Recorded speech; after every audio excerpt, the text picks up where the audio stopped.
guys, Maniac here, and right now I'm at Galloping Ghosts Arcade. It may be a little bit hard to hear me right now, but this place is pretty packed. So today I decided that for a classic game review, because I haven't made a video in a while, I'm going to review not just Donkey Kong, but Donkey Kong Jr. and Donkey Kong 3, with maybe Mario Brothers to include. So let's not waste any time. This is Donkey Kong.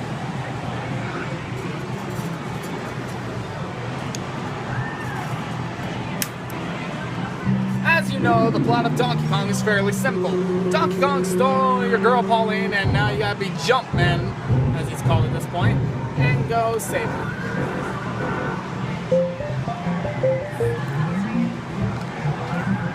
It starts you off with the familiar level 1, just some simple girders with some barrels to jump over.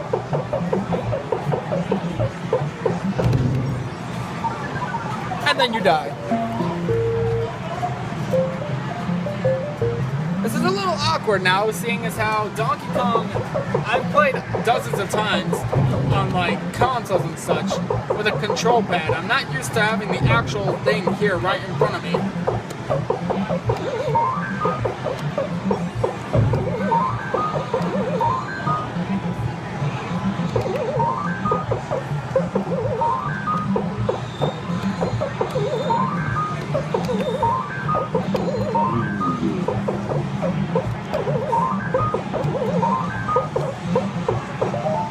Of course, once you get to the top, Donkey Kong comes and takes her away. Level 2, it's for some odd reason the final level. Well, okay then.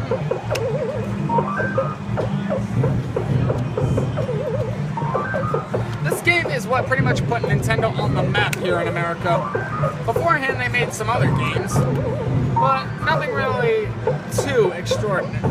It wasn't until Donkey Kong where not only did we get Nintendo's main mascot character Mario, but also just a bunch of other good games featuring Donkey Kong. Like the Donkey Kong Country franchise. What else we got? No. This game is actually pretty difficult.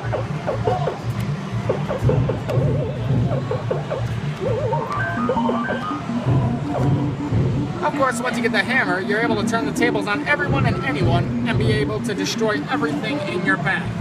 For a little bit of time, though. There's a good side to the hammer and a bad side. The good side is that you can destroy everything.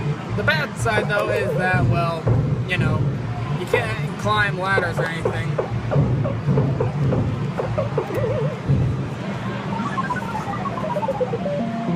I had to try. This was back in the old days when the story was properly told through these parts right here on the arcade cabinet. It also told you some basic stuff like scores and all that. Nothing too complicated here though. You use the joystick to move around and the jump button to, well, jump.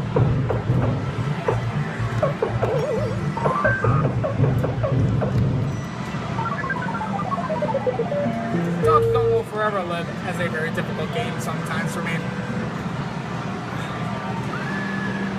I'm down there at the fourth spot though.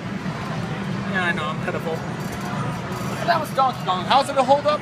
Well, it holds up pretty good. The graphics are really good for the time, and overall, it's an amazing game.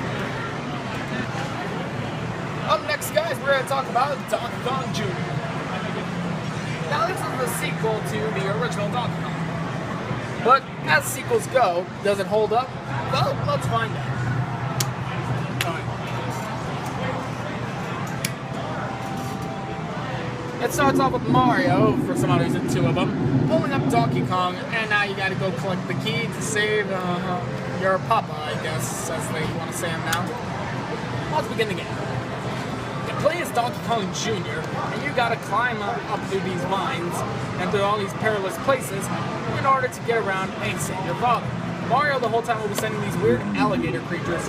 I wanted to say that they were robots and they're just like bear traps, which, judging by the art on the side of the cabinet, is what it looks like.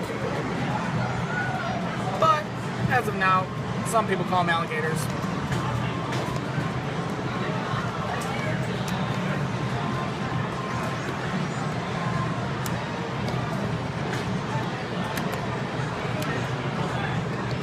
if you thought Donkey Kong was hard, this one is also pretty hard. I don't think as hard as Donkey Kong, but still pretty darn difficult.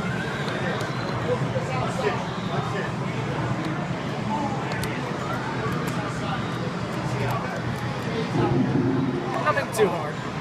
Once you get up to the top, you know, Mario has to act like an ass and steal Donkey Kong.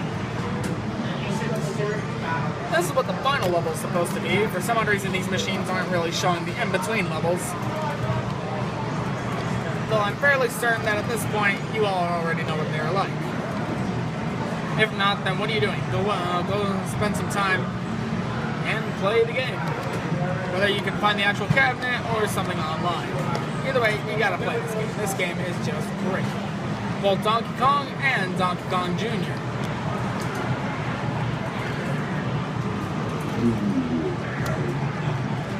You can drop fruit down from the vine/chains and be able to drop it on enemies in order to kill them.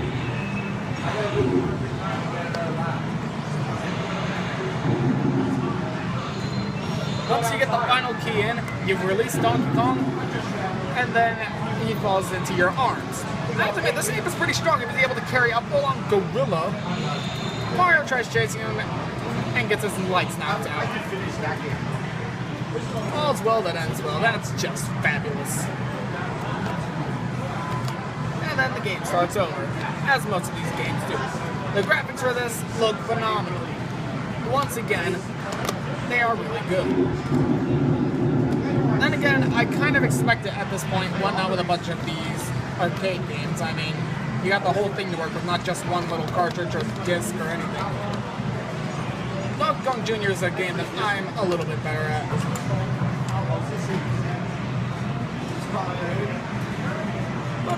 But overall, DK Jr., I must say, is a top-notch game. This is what level 2 looks like. The third level is basically a bunch of circuitry level where it has a bunch of sparks.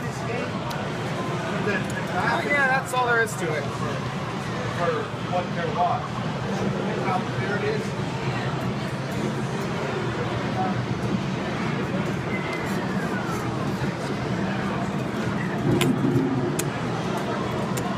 But I guess I must be pretty good though. Because, well, I got a high score. I actually am good at video games.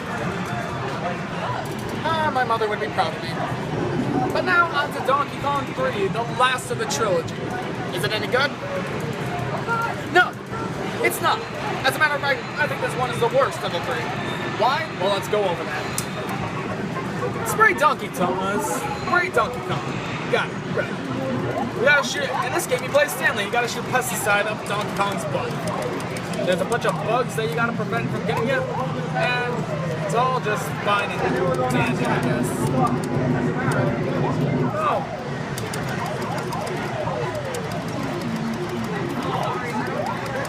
You can get Donkey Kong to get high enough though, you gotta get him to knock down the pesticide. That's a power-up. That'll kill and annihilate everything. And he knocked down the beehive, so he's gonna run away like a wuss. Cause, well, that's I guess what Donkey Kong is like.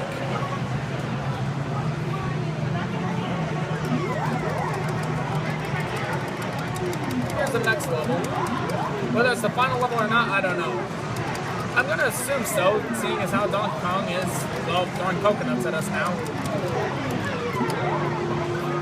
And the sad part though is that if you die, look at this.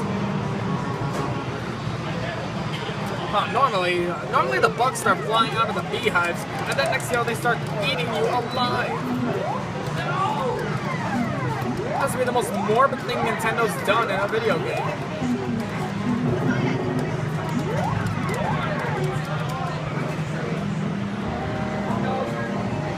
This game I would say is hard, and it is.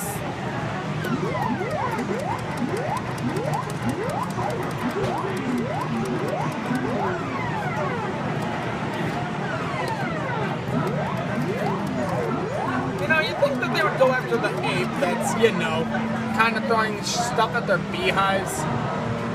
But no, I guess not. That you see, that would make sense. And That's about as much, honestly, as I'm really going over this game, because I can't really stand this game. But I might as well put my name in, because, well, I'm just really good at video games, as I am. Total pro. Donkey Kong. Hey, Joe. Living up to my word, I'm going to show you what happened to Mario after Donkey Kong Jr. Well, he and his newfound brother Luigi have decided to make a plumbing company of themselves, called Mario Brothers Plumbing. Created in 1983, the same year as Donkey Kong 3. But trust me when I say, this is infinitely better. Here they show you a little demonstration on how to attack the enemies. You gotta hit them from underneath. When they flip over, you jump up there and knock them down. And for that, you get a coin. This is a familiar sight to many people. As Mario and Luigi, if you add a second player, you must now clear the sewers of all the creatures. I'm talking stuff like turtles, crabs, and fighter flies. Not fireflies, fighter flies. That's what the game apparently calls them.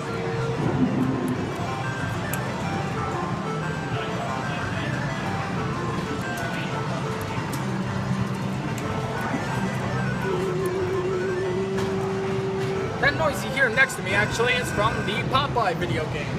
In fact, Popeye was a game that Nintendo originally wanted to have and work on. But then eventually some legal issues got in their way. Don't you just hate it when legal issues happen?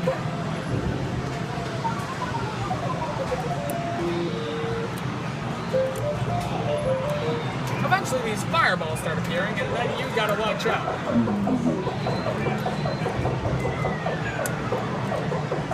There will be green ones which just head in a straight line but pretty fast, and then these slower moving red ones, but you know, they can go anywhere.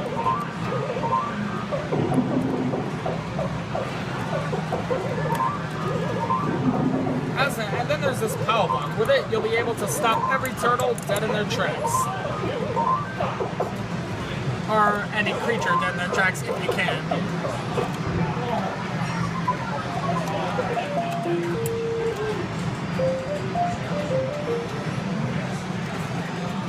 Ah, that was close. Oh, well, I died. I kind of suck at this game.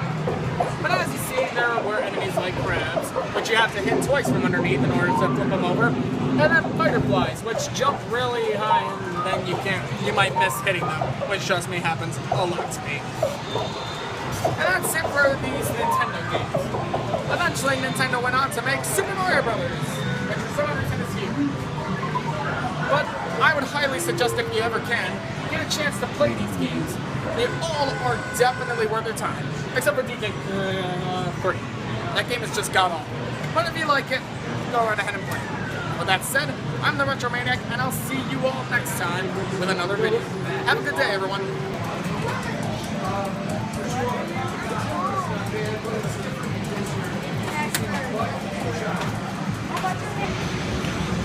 Hi guys, hope you enjoyed the video. Though I must say, if you ever get the chance to, come to especially Galloping Ghosts. Here you'll find tons of games like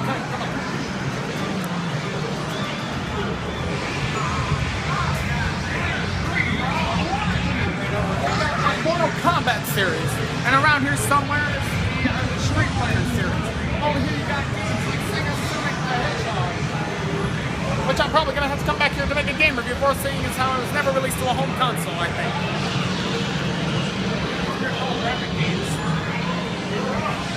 These games are like holographic, and it's amazing. I don't know how they do it, but it's pretty cool. You got all sorts of games galore. And all you gotta do is pay $20 and you'll be able to play all these games all day. Me and my best friend have been here all day today. Now stick your thumb in front of the camera, give them a thumbs up. We've been here all day playing such classics like Maniac. Probably that game, but I don't really care about it. Same here. And same here. But I guarantee you none of these games will waste your time. Probably.